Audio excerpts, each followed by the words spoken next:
آیا منی وجود داره یا نه؟ خیلی از اساتید خودشناسی اینو مطرح میکنن، منی وجود نداره، ولی ذهن ما اینو قبول نمیکنه.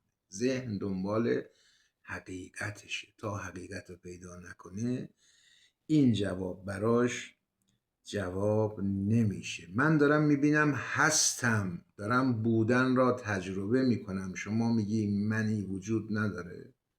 وجود داره، حتی من ذهنی وجود داره، منتها وجودش توهم هست. اینو باید بدونید. توهم چیه، مجاز چیه و حقیقت چیه.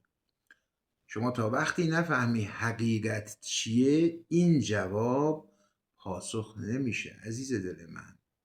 تا وقتی حقیقت خودتو پیدا نکنی این جواب برای ما قابل قبول نیست، تو کت ذهن نمیره.